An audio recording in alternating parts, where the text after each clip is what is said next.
Assalamualaikum, perkenalkan nama lengkap saya Maria Jessica Kondo, NIM 2020-31007, Prodi Agribisnis.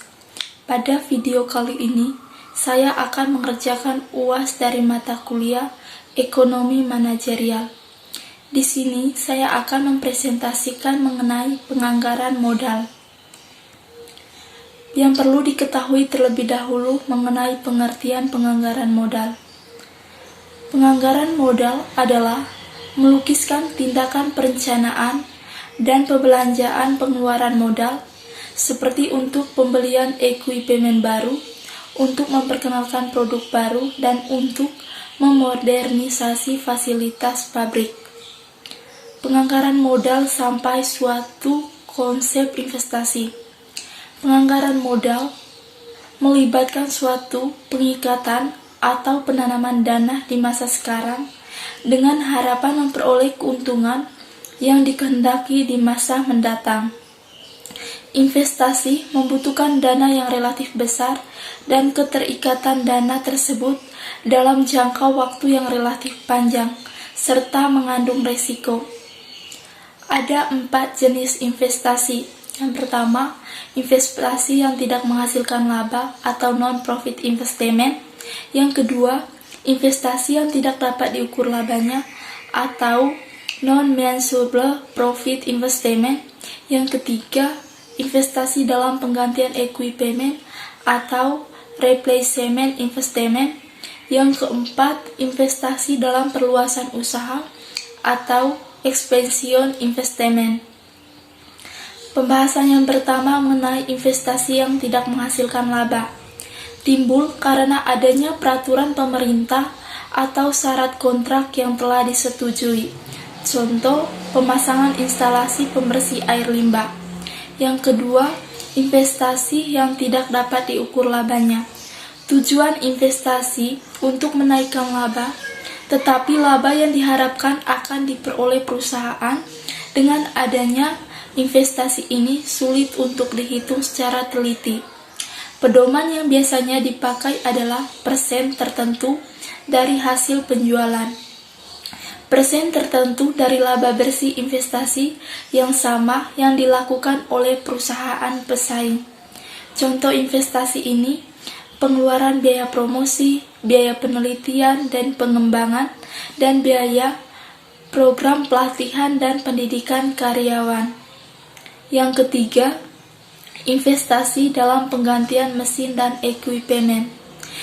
Informasi penting yang perlu dipertimbangkan dalam keputusan penggantian mesin adalah informasi akuntansi diferensial yang berupa aktiva diferensial dan biaya diferensial. Penggantian dapat dilakukan jika biaya diferensial yang berupa penghematan biaya yang diperoleh dari penggantian suatu mesin dan ekuipemen berjumlah pantas bila dibandingkan dengan aktiva diferensial. Yang keempat, investasi dalam perluasan usaha, yakni merupakan pengeluaran untuk menambah kapasitas produksi atau operasi menjadi lebih besar dari sebelumnya. Untuk menambah kapasitas akan diperlukan aktiva diferensial berupa tambahan investasi dan akan menghasilkan pendapatan diferensial. Yang berikutnya, kriteria penilaian investasi. Yang pertama, payback method. Yang kedua, average return on investment. Yang ketiga, present value. Dan yang keempat, discounted cash flows. Penjelasan mengenai payback method. Metode ini sering pula disebut dengan istilah lain seperti payoff method and payout method. Faktor yang menentukan penerimaan atau penolakan suatu usulan investasi adalah jangka waktu yang diperlukan untuk menutup kembali investasi. Perhitungan payback belum memperhitungkan unsur pajak penghasilan. Payback period dalam tahunan sama dengan investasi per laba tunai rata-rata per tahun. Misalnya, suatu rencana investasi membutuhkan investasi mula-mula atau akuntansi diferensial sebesar 80 juta, diperkirakan laba tunai setelah pajak per tahun selama 5 tahun berturut-turut, yakni 23 juta, 18 juta, 21 juta, 36 juta, dan 25 juta. Perhitungan payback period jika aliran kas masuk bersih tiap periode tidak sama. Tahun pertama, laba tunai 23 juta, investasi yang ditutup 23 juta, payback period yang diperlukan 1,0. Tahun 2, laba tunai 18 juta, investasi yang ditutup 18 juta, payback periode yang dibutuhkan atau yang diperlukan 1,0. Tahun ketiga, laba tunai 21 juta, investasi yang ditutup 21 juta, payback period yang diperlukan 1,0. Tahun keempat, laba tunai 36 juta, investasi yang ditutup 18 juta, payback period yang diperlukan 0,5. Tahun kelima, laba tunai 25 juta, investasi yang ditutup tidak ada, payback period yang diperlukan tidak ada.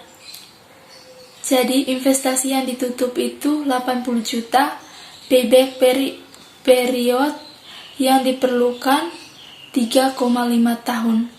Kesimpulan, dalam jangka waktu 3,5 tahun, investasi sudah dapat kembali sebelum masa umur ekonomisnya habis. Kebaikan payback method digunakan untuk mengetahui jangka waktu yang diperlukan untuk pengembalian investasi dengan risiko yang besar dan sulit. Dapat digunakan untuk menilai dua proyek investasi yang mempunyai rate of return dan risiko yang sama, sehingga dapat dipilih investasi yang jangka waktu pengembaliannya cepat. Cukup sederhana untuk memilih usul-usul investasi. Yang berikutnya, kelemahan payback method. Tidak memperhitungkan nilai waktu uang. Metode ini tidak dapat memperhatikan pendapatan selanjutnya setelah investasi pokok kembali. Penjelasan yang berikutnya mengenai average return on investment method atau metode rata-rata kembalian investasi. Metode ini juga disebut accounting method atau financial statement method. Rata-rata kembalian sama dengan laba sesudah pajak per rata-rata investasi sama dengan persen. Kriteria penilaian. Suatu investasi akan diterima jika tarif kembalian investasinya dapat memenuhi batasan yang ditetapkan manajer. Jika pengembalian keputusan belum memiliki batasan tarif kembalian investasi, maka dari beberapa investasi yang diusulkan, dipilih adalah yang memberikan tingkat kembalian yang terbesar. Kebaikan metode rata-rata kembalian investasi. Metode ini telah memperhitungkan aliran kas selama umur proyek investasi. Kelemahan metode rata-rata kembalian investasi. Tidak memperhitungkan nilai waktu uang, dipengaruhi oleh penggunaan metode depresiasi. Metode tidak dapat diterapkan jika investasi dilakukan dalam beberapa tahap.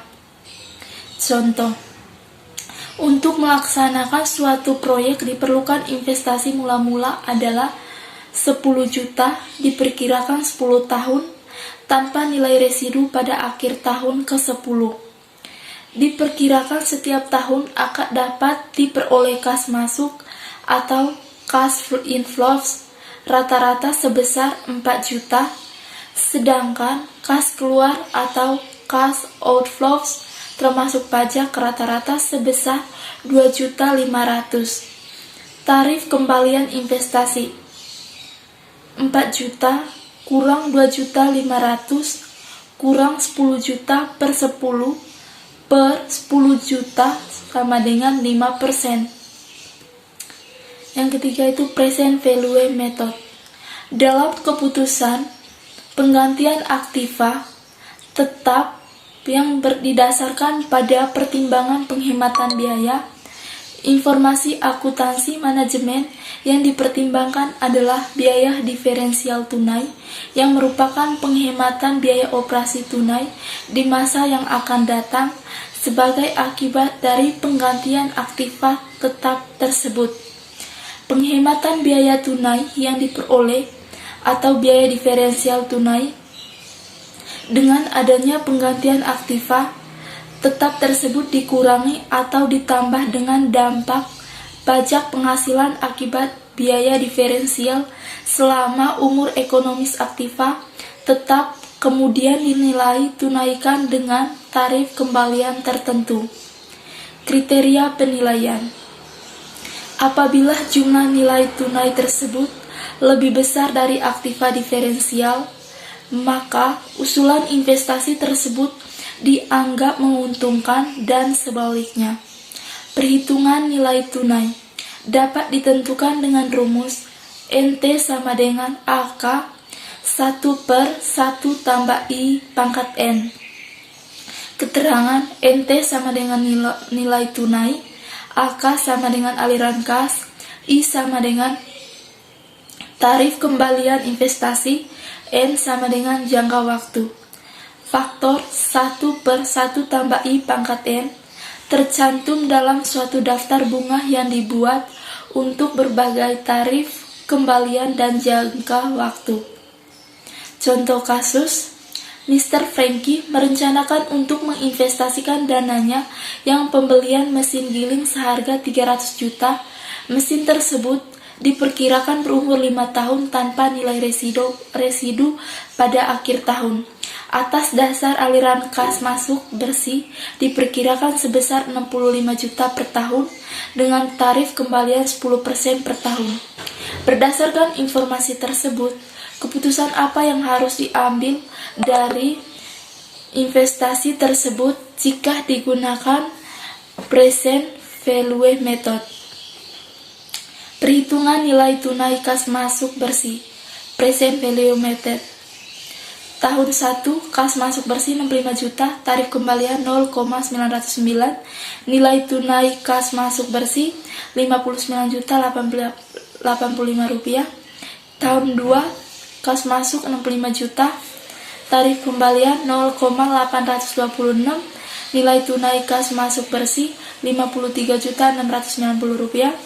Tahun 3, kas masuk bersih 65 juta, tarif kembalian 0,751, nilai tunai kas masuk bersih 48 juta 815 rupiah. Tahun keempat, kas masuk bersih 65 juta, tarif kembalian 0,683, nilai tunai kas masuk bersih 44 juta 395 rupiah. Tahun kelima, kas masuk bersih 65 juta, tarif kembalian 0,621, nilai tunai kas masuk bersih 40 juta 365 rupiah. Kas masuk bersih sama dengan jumlah nilai tunai, tarif kembalian nilai kas bersih, nilai tunai kas masuk bersih sebesar 246 juta 350 rupiah. Kesimpulan, investasi sebaiknya ditolak karena aliran kas masuk bersih lebih kecil dari nilai investasi yang ditanamkan. Itu saja presentasi dari saya. Jika ada kesalahan kata, saya mohon maaf yang sebesar-besarnya. Sekian dan terima kasih.